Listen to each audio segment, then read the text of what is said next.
Estamos grabando, está grabando, ¿cierto? Sí. Sí, ahora sí. Bien. Buenas tardes, esta es la ayudantía de la semana 7. Vamos a discutir acerca de los tensores de tensiones. Entonces, como me comentaron que no tuvieron clases, no les voy a preguntar mucho acerca de sus conocimientos, así que vamos directo a la ayudantía. Al grano como un pollo. Sí, al grano. Entonces, Matólogo también. hoy día vamos a discutir sobre los diferentes tipos de tensores de tensiones que se pueden definir y que estos dependen de acuerdo a las necesidades que queremos describir. El más típico de todos es el Cauchy-Stress tensor, que conocemos de toda la vida. Este es un tensor simétrico y la pregunta acá, como conocemos este tensor anteriormente, ahora sí con esto les puedo preguntar, ¿en qué descripción está definido el Cauchy-Stress tensor? ¿En la material o en la espacial? ¿Qué dicen ustedes? en la material. ¿En la material? Material. Ajá. ¿Seguros? Es decir, en la espacial es cuando está deformado ya, pero, Exacto. pero y en la material es cuando está en las condiciones iniciales. Eso Sí, debería ser en realidad en la espacial. el espacial, correcto. Está definido en la deformación espacial. Y justamente se utiliza porque cuando un cuerpo se deforma, al deformarse llega a un punto de equilibrio deformado, pero en equilibrio al fin y al cabo. Entonces, para describir este punto en equilibrio, utilizamos el Cauchy-Stress tensor, que está descrito en la configuración deformada. Entonces, Cauchy también postuló un teorema, que es este, que relaciona el vector de tracciones con el tensor y que está multiplicado por un vector unitario n que indica la dirección normal de la superficie. Como bien dijimos, este tensor está definido en la descripción espacial y por tanto sus índices en la notación inicial van a ser minúsculos, básicamente. Ya, y este es el tensor que conocemos de toda la vida. Pero ahora vamos a entrar a hablar sobre otros tipos de definiciones de tensores. Y para justificar por qué definimos otro tipo de tensores, vamos primero a discutir como motivación el engineering stress versus el true stress, que en español sería algo como el tensor ingenieril y el tensor real. Suena raro en español, pero yo creo que ya hemos escuchado hablar de esto antes. Entonces, el engineering stress y el true Por stress, ejemplo, ¿sí? eso va relacionado al tipo de formación, ¿A qué te refieres con eso? o la formación de ingeniería, la formación green, o nada que ver. No sé.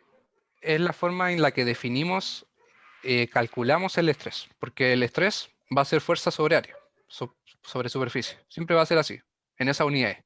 Pero la forma en la que definimos Sí, la ya. expresión, la forma en la que definimos la expresión para calcularlo, ahí hay una diferencia. Entonces, típicamente todos tuvimos algún laboratorio en donde agarramos una barrita, principalmente de cobre, de aluminio, y la empezamos a tirar, a traccionar, un ensayo de tracción, uniaxial. Entonces, inicialmente tenemos una sección a sub 0 y esta sección va tomando valores más pequeños de acuerdo a qué tan traccionada esté. Entonces, ahora el engineering stress lo podemos calcular a partir de la fuerza que le aplicamos sobre el área inicial. ¿Ya? Ese es el engineering stress. Y en contraste, el true stress, la tensión real, es la fuerza sobre el área, pero el área actualizada. Entonces, esto es un claro ejemplo de medidas que se calculan en una descripción material, como es el engineering, que utilizamos el área original en la configuración de referencia, que conocemos, y versus una descripción espacial, que es el true stress, que calculamos con el área que está deformada. Debería ser con Entonces, minúscula, ¿no? ¿cómo? Ya no debería ser con minúscula ahí. No, es que tomé esta anotación. Ahí podría haberle puesto A2 o A3. Simplemente es un área que se va actualizando según cuán deformado esté. ¿Ya? Pero cuando utilizamos notación indicial, ahí hay que especificar si es con mayúscula o minúscula. Bien, Ya. la cosa es que en el laboratorio uno al inicio puede medir el área de la barrita y tiene esa medida. Y a partir de esa medida, calcula todas las tensiones en adelante de la forma engineering. Pero para la through stress, tenemos que calcular cada una de las áreas a medida que se va deformando. Entonces, ¿con cuál es más fácil trabajar? Claramente, simplemente calculando el área inicial y de ahí calcular todo hacia adelante. Entonces, esto también demuestra que por qué se suele trabajar en la descripción material, que es donde tenemos los datos conocidos. Ahora, asociados a estos stress, tenemos strain, también un engineering strain, que es el típico caso delta L sobre L inicial, y tenemos un true strain, que se calcula como el logaritmo natural del largo actual deformado sobre el largo inicial. ¿Ya? Esas son las dos formas de describir las tensiones y los strain. Entonces, un gráfico muy conocido en el caso del acero es este, ¿ya? En donde en rojito tenemos el engineering, el modo ingenieril, y en azul tenemos el modo real. Si nos fijamos acá, en las más pequeñas deformaciones en esta zona, tenemos que prácticamente son casi iguales, el azul y el rojo. Pero en contraste, en el resto, para más grandes deformaciones, ya hay una clara diferencia. Tenía marcado esto acá. Ya. Entonces, esta es otra de las razones de por qué queremos definir distintos tipos de definición de stresses y de strain. Porque para pequeñas deformaciones hay unas definiciones más adecuadas que otras y para grandes deformaciones también. Por otro lado, como habíamos nombrado, en la descripción material es mucho más fácil trabajar que la descripción espacial. Entonces, iniciar esto, estudiando esta comparación entre engineering y true, nos sirve de motivación para definir los siguientes dos tensores de estreses, que es el primer y el segundo Piola-Kirchhoff.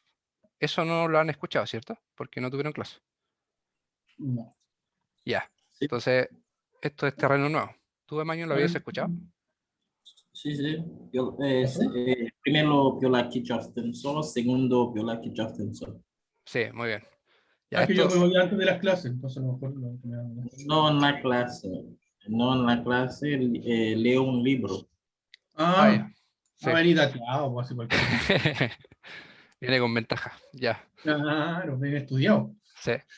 Entonces, estas son dos nuevas definiciones de stresses, que son totalmente nuevas, al menos para mí cuando lo estudié por primera vez, nunca lo había visto.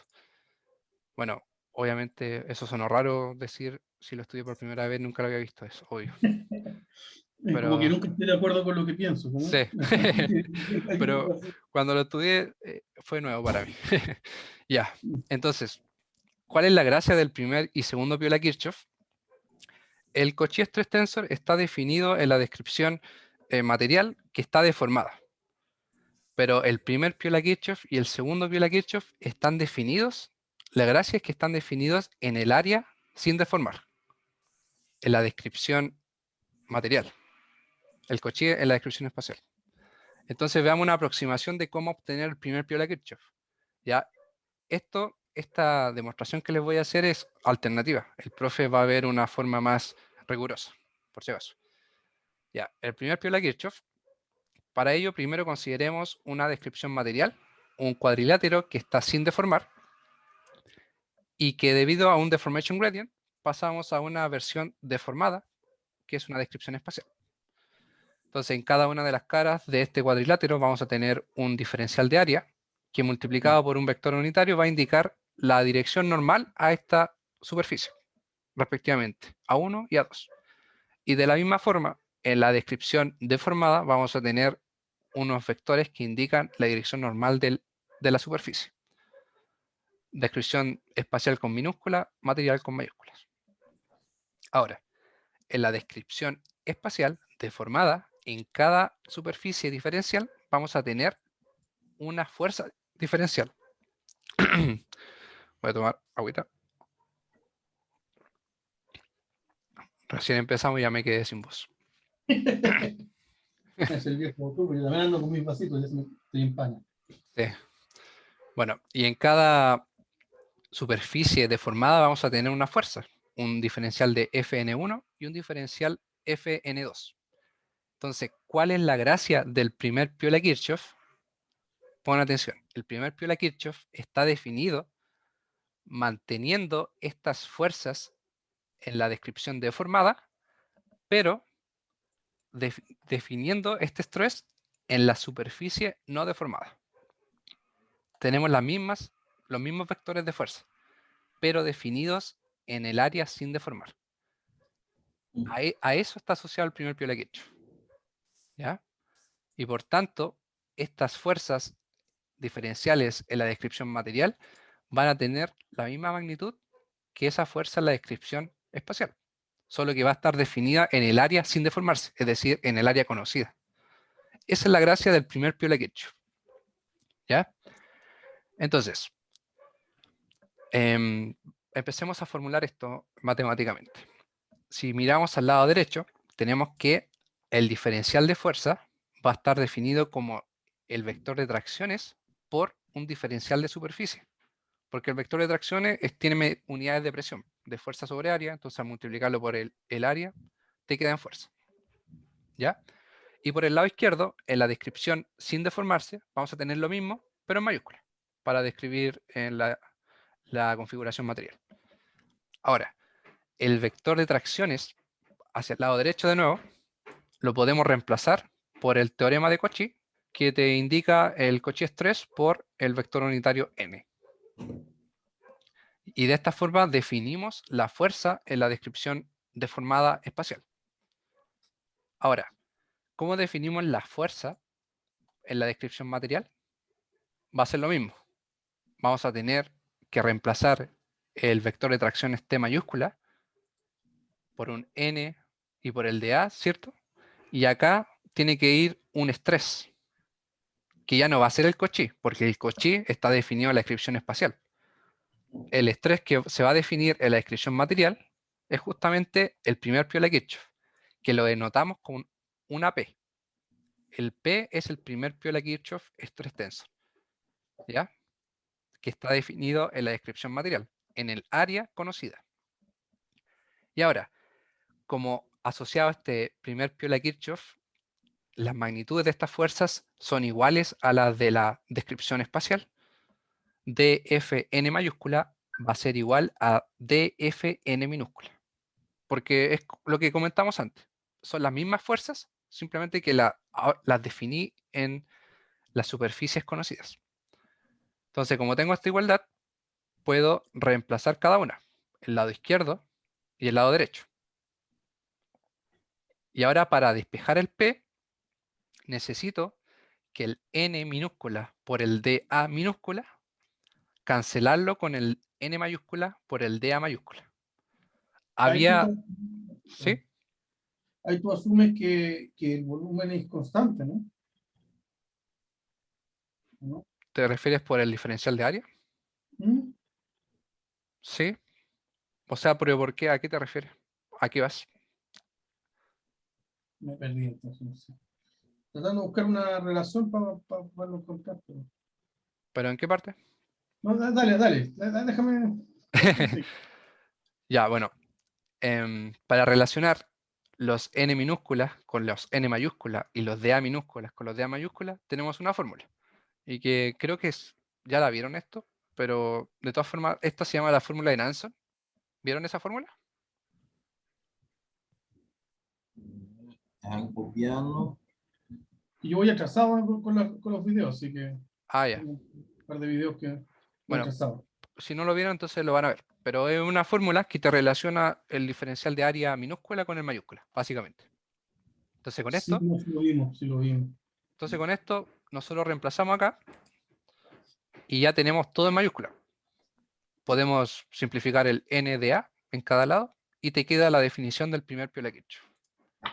Entonces el primer piola Kirchhoff sería el jacobiano por el Cauchy estrés por la inversa de la respuesta de F, deformation gradient. Y como acá, No sé, cambio de área se llama, no digo un cambio de área. claro, Disculpa, estoy con el micrófono. ya. Entonces, una característica de este tensor es que no es necesariamente simétrico. De hecho, muchas veces se define como no simétrico, pero igual puede dar simétrico, por coincidencia, pero eso no tiene ningún significado físico, ¿ya? Entonces, por eso generalmente se define como no simétrico. Entonces, este es el primer piola Kirchhoff, ¿sí? Ujú. Ya.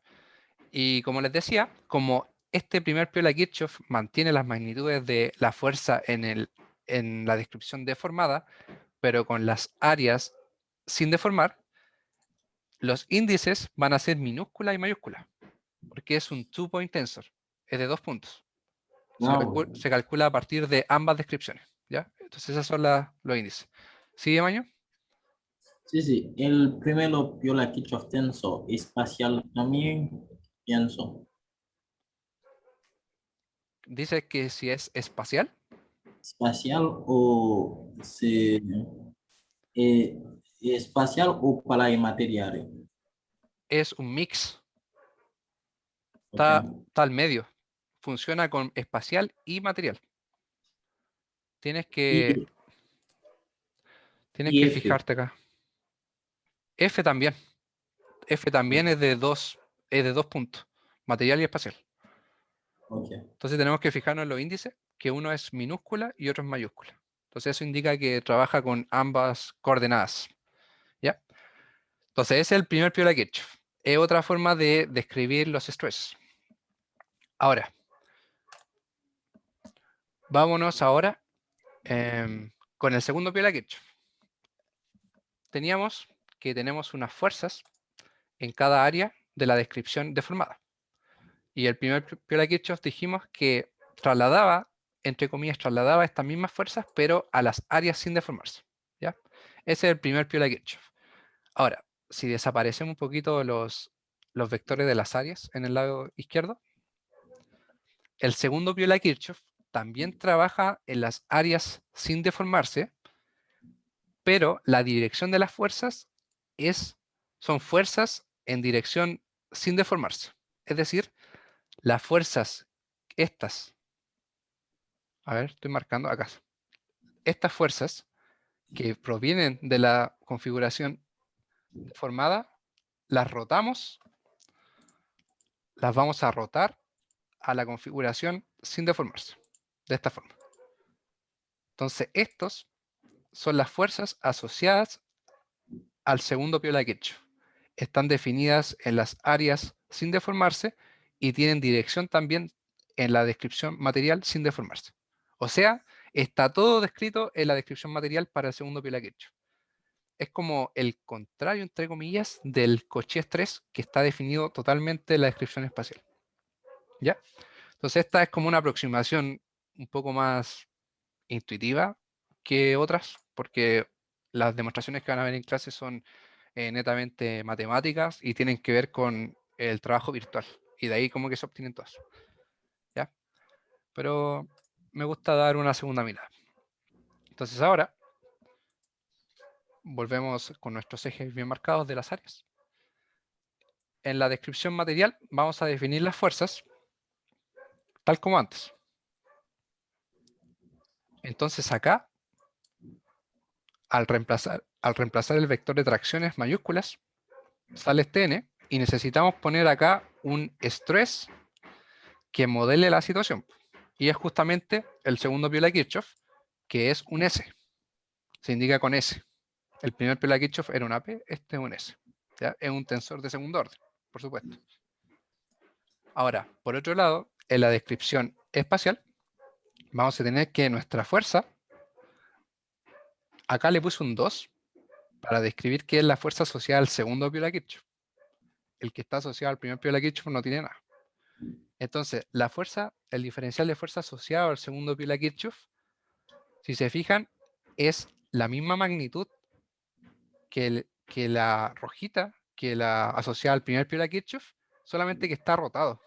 Está rotada la configuración material. Entonces, esto es una especie de pullback. Es un F a la menos 1 por el diferencial de fuerza. Este diferencial de fuerza que está definido en la descripción deformada. Pero con el F a la menos 1 se rota a la configuración material.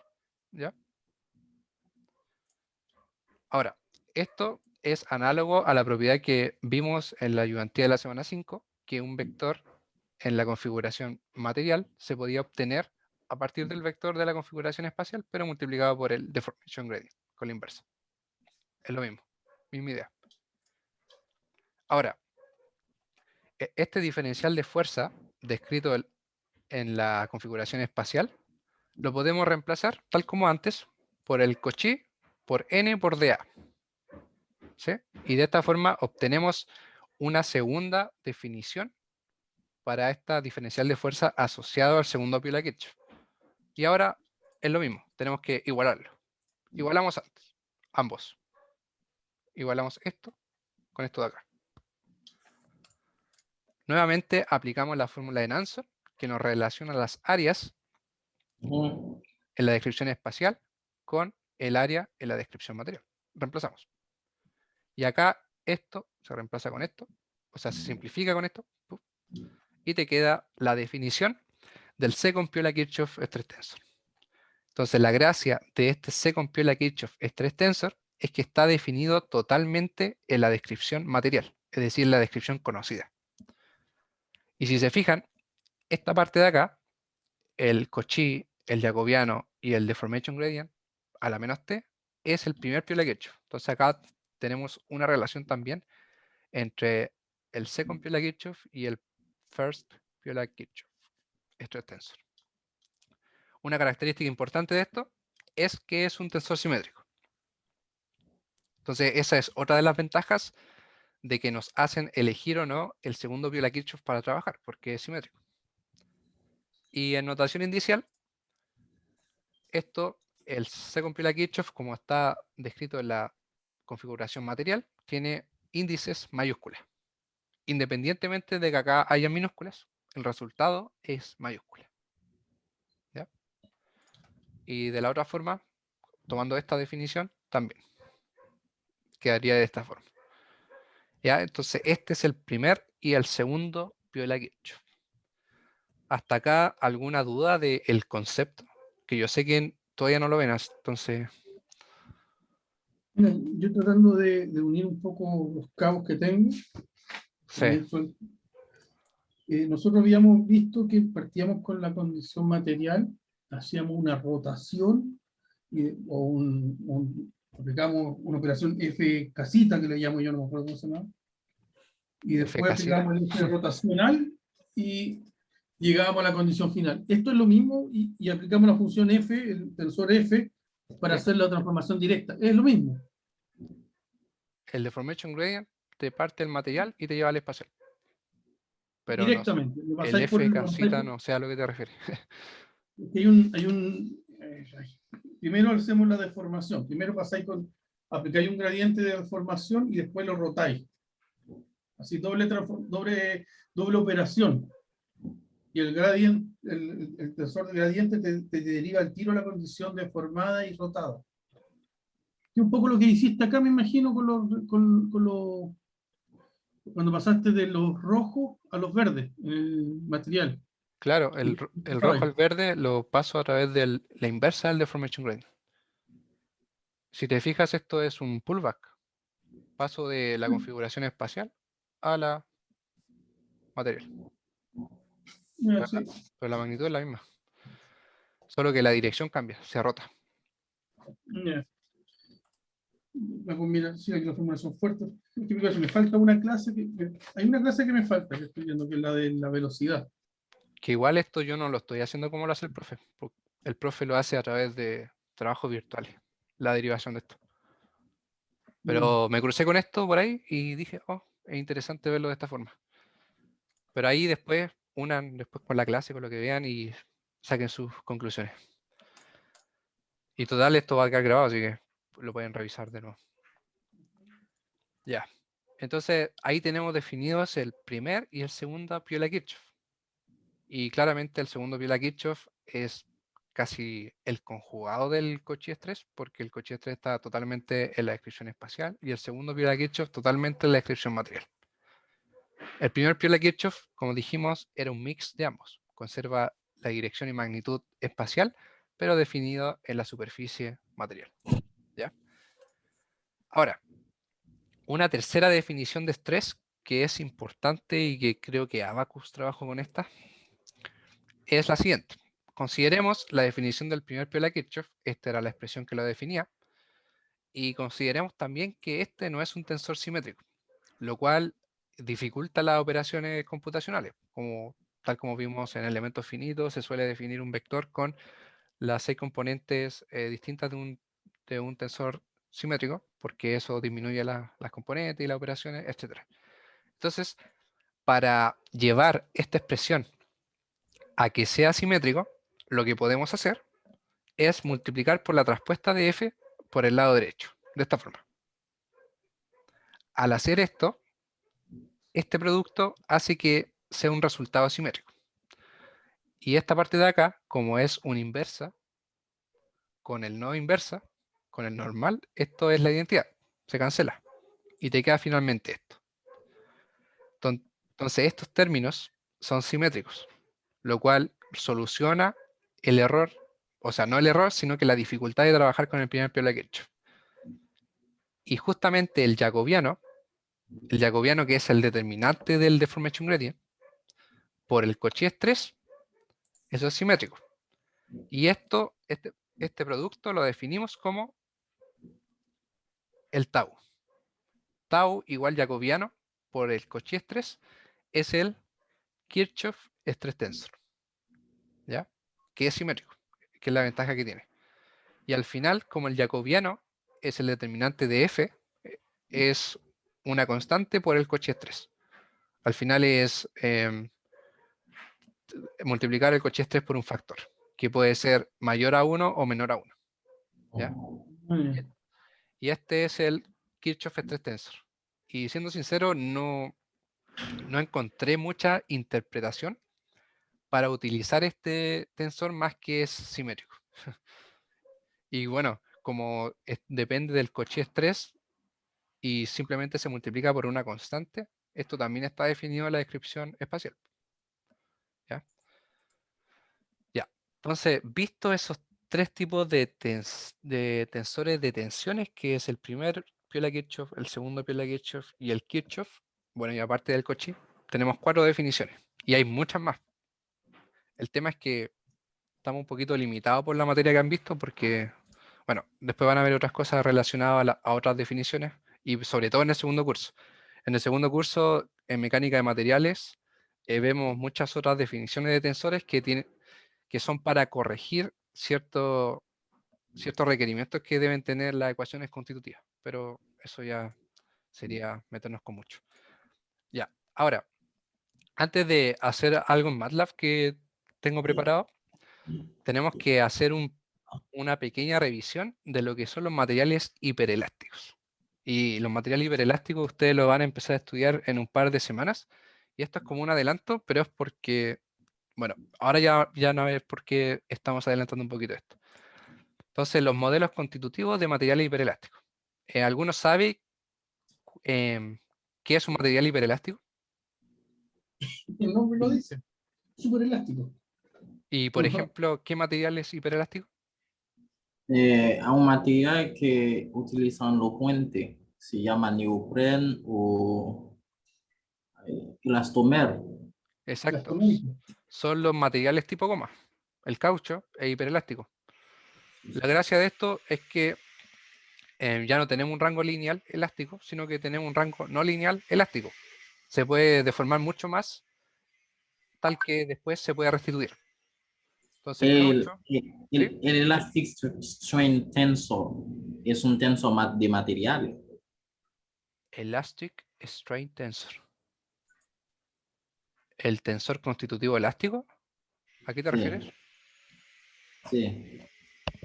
Sí, es material. Es material. De hecho, ahora lo vamos a ver acá. O sea, lo tengo acá anotado un poquito más adelante. Bueno, entonces los materiales hiperelásticos son eso, como el caucho, como los elastómeros. Entonces, hay modelos constitutivos que, valga la redundancia, modelan estos tipos de materiales.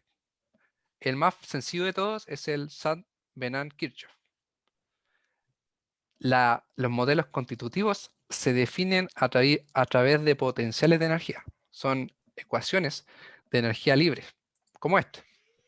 Se denotan con este símbolo que se llama psi, PSI, sí.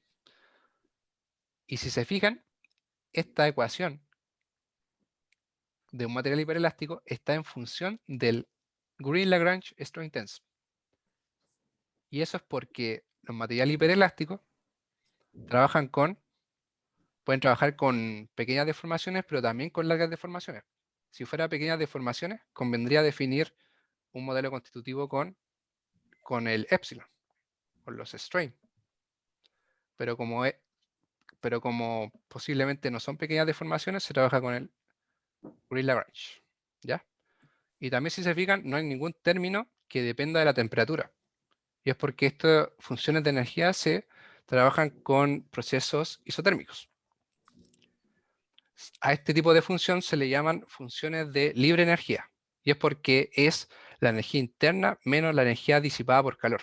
Entonces, como la energía disponible, básicamente. Por eso se le llama free energy, ¿ya? Bueno, y aquí solo para complementar y que no quede al aire, estos parámetros se definen de la siguiente forma. Parámetro de Lame. Sí, exacto. Entonces este es un modelo constitutivo que define un material hiperelástico, que lo van a ver en un par de semanas. Otro modelo, ¿sí? Ese modelo es un modelo no conservativo, por lo que estás diciendo, ¿no? No conservativo.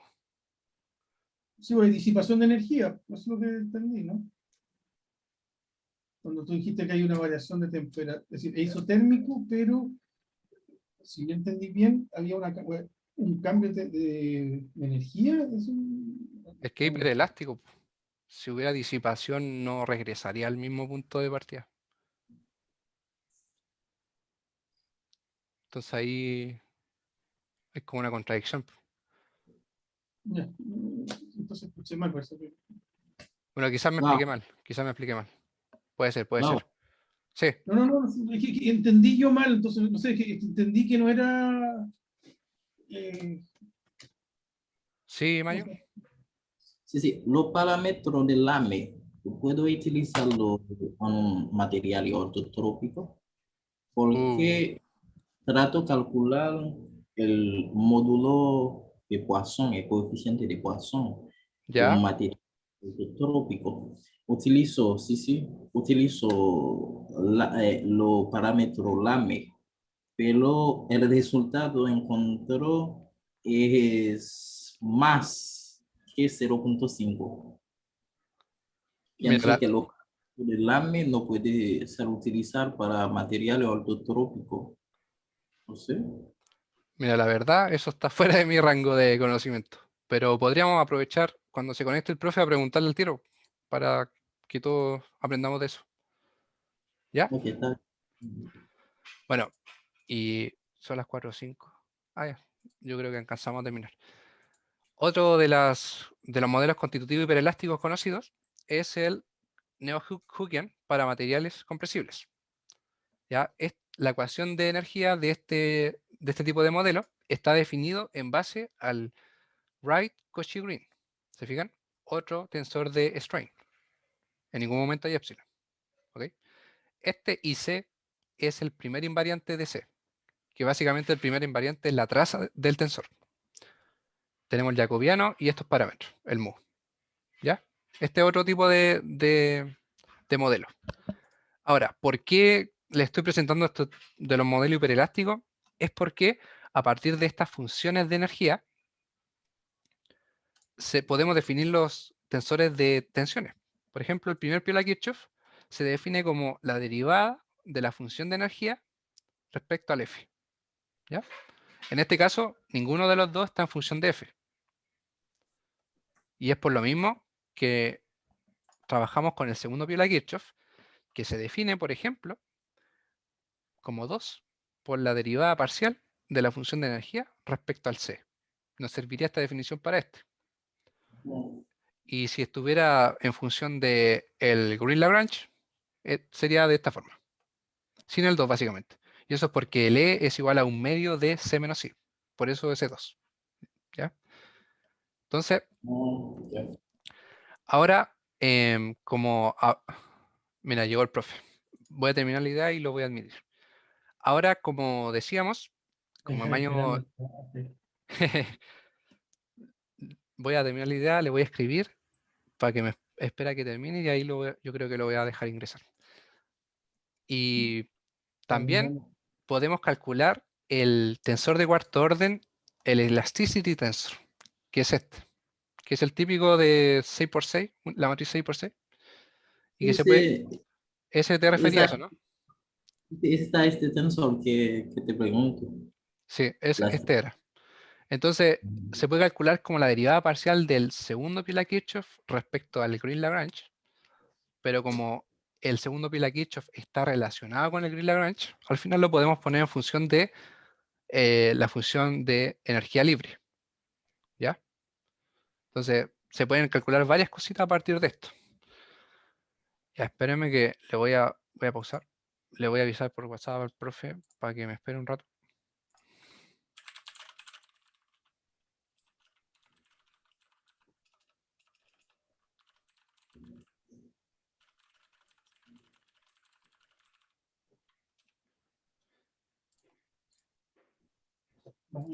Ya, ya. Entonces, ya le avisé. Entonces, con estas cosas definidas, ahora por fin vámonos al MATLAB. Y vamos a trabajar con nuestro cubo de lados unitarios. Ya, así que voy a compartir el MATLAB. Vamos a estudiar un material en Neuquén. Tengo 4 modelos hiperelásticos definidos en el MATLAB.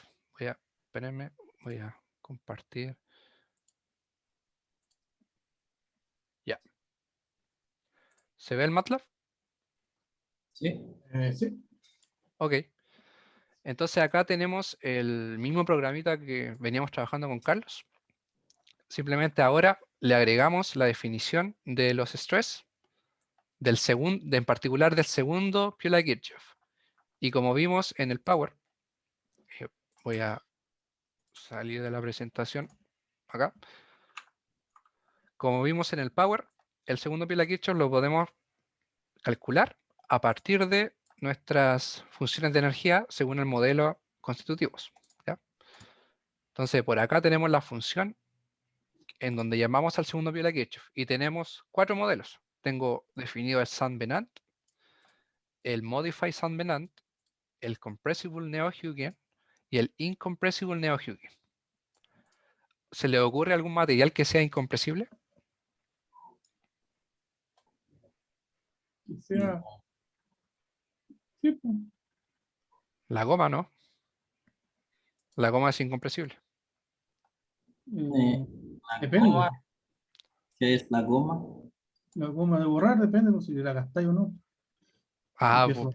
bueno, sí. Si Pi, lo pi. dejáis usar, se gasta, pues. Sí. Con la Sí. goma nos referimos a los rubber. Ah, Weber. Ok. Rubber, ¿ok? El caucho también, todo eso. Bueno, y acá, según lo que queremos estudiar, el tipo de material, tenemos distintos modelos, como podemos ver. Y cada uno de estos S lo calculamos a partir de la derivada de estos modelos, como los que les presenté acá. ¿Ya? Al final, las expresiones de estos modelos pueden ser muy complicadas, así que por eso uno presenta estas, porque son las más sencillas. Entonces, con esto, nosotros sacamos los valores de las tensiones. ¿Ya? Por otro lado, acá tenemos las propiedades mecánicas del material, el E, el módulo Poisson y la densidad. Y acá tenemos un beta. Esta variable beta nos va a permitir controlar si es que la deformación va a ser hidroestática o desviadora. O básicamente si es que voy a modificar el volumen o no voy a modificar el volumen y solo voy a aplicar un corte. Y tengo estos tipos de movimientos definidos acá que están en función de beta. Si yo pongo acá beta 1, este término de acá es 1 menos beta cuadrado. Es decir, se va a cancelar. Bueno, sí. Y el movimiento asociado al corte se va a hacer 0. Entonces, si pongo beta 1, va a ser puramente volumétrico, hidrostático. ¿Ya? Entonces esa es la ventaja de definir este beta, porque ahora si pongo 0, la parte volumétrica se cancela y voy a tener solamente corte. Y si pongo algo entre medio, voy a tener los dos. Entonces por eso es factible utilizar este beta para ver lo que va pasando. Entonces, veamos primero qué pasa si le pongo un 1. Es decir, voy a tener solamente una acción volumétrica hidroestática. ¿Ya? Voy a ponerle play acá. Play. Entonces, tenemos los gráficos del segundo pie de Kirchhoff y tenemos nuestra figurita acá. Entonces, claramente, este cubo interior era el original de radio 1 y obviamente se expandió el volumen. Entonces, podemos observar este tipo de motion. ¿Ya? Ahora, cuando el volumen se expande, el determinante del deformation gradient va a ser mayor a 1. Y el determinante del deformation gradient F es el jacobiano. Ya el jacobiano es una medida del cambio del volumen. Ahora, si en vez de 1 le ponemos 0, ¿qué va a pasar? Ah, nos faltó hablar sobre estos gráficos, estos de acá. Estos son el second Piola Kirchhoff. En morado está el incompressible Neo-Huggian. En amarillo está el compressible Neo-Huggian. En rojo el modified Saint-Venant y en azul es Saint-Venant. Entonces, si nos fijamos, están constantes. Y es porque es una acción volumétrica, ¿ya? Puramente volumétrica. Entonces, todos tienen una respuesta, dan un valor para el estrés distinto. ¿Cuál sería la más correcta de utilizar para un modelo puramente volumétrico? El incomprensible, ¿no? La verdad, no sé la respuesta. No sé la respuesta a eso. Pero responder eso te indica la razón por la que existen varios tipos de modelos. La verdad es que sería bueno preguntarle al profe. Bien, Hay que aceptarlo, eso sí. sí. Ya, ahora, ¿qué pasa si pongo un 0? Va a haber solo corte, porque la parte volumétrica se va a cancelar. Entonces, a la vez, también, nuestro gráfico ya toma forma. Entonces acá tenemos el mismo corte puro, corte simple. ¿Cuál era cuál? Se me olvidó. Bueno, teníamos el mismo tipo de transformación que estudiábamos la vez pasada. ¿Ya? Y el volumen se conserva. Le quitamos esta parte de acá, pero le sumamos esto. Y acá, fíjense que estos tres modelos de acá, los de abajo, estos, tienen la misma respuesta para al principio. Y después ya empieza a haber una diferencia. Es decir, entre 0, casi, entre 0 y 10, los primeros tres son muy parecidos. Claro. Y eso El también, azul, que es el de Samenat, se dispara. sí, es que el de Al principio. Sandman es el modelo más simple de todo, como una simplificación. Entonces, al principio, quizás para pequeñas deformaciones, bueno, esto está en tiempo, pero esto está netamente en función directa del strain, el tensor, porque recordemos que las funciones de energía dependen del strain. Pero Entonces, ese tiempo no es tiempo, es pasos. sí, son pasos, son pasos. La verdad es que esta parte la programó el Carlos, no sé por qué lo puso en función de los pasos, pero bueno, ahí es algo que podemos mejorar para la próxima. Y esta parte la agregué yo, me pareció mejor hacerlo así. Ya. Entonces, para pequeñas deformaciones, claramente hay modelos mejores que otros. Hay, en el segundo trabajo, de hecho, no sé si el profe irá a hacer el mismo para ustedes, pero teníamos que estudiar eso. Bueno, y esta es un movimiento desviador, no volumétrico, ¿cierto? Se conserva el volumen. Ese Y, sigue siendo incompresible, claro, se mantiene el volumen y cambia la forma. claro, no hay componente hidrostático. De hecho, acá podemos ver el F. Ya, si vemos el F, acá, tiene una componente fuera de la diagonal. Eso te indica que es una situación desviadora. Pero si le ponemos 1, vamos a tener solamente diagonal. ¿Ves? Que es el caso en donde aumenta el volumen. Eso es para el deformation gradient. Si ponemos un término medio, Va a tener en todos los lados. sí, acá la diagonal deja ser 1. Entonces, tenemos algo así. Y acá también es un resultado más o menos interesante. El morado, que es el incompressible, sigue siendo constante. Y el amarillo, que es el compressible, es casi constante, pero igual hay una variación. Bueno, y acá claramente aumenta el volumen. Hay parte del volumen aumenta y la otra parte se conserva. Pero igual hay un aumento claramente. ¿Ya? Entonces esto se lo voy a mandar y ustedes pueden meterle mano para estudiar, no sé, y sacar sus conclusiones. Ya, entonces, con esto daríamos término por los tipos de tensiones y la ayudantía de la semana 7. Ya, dejé de grabar. No, todavía no.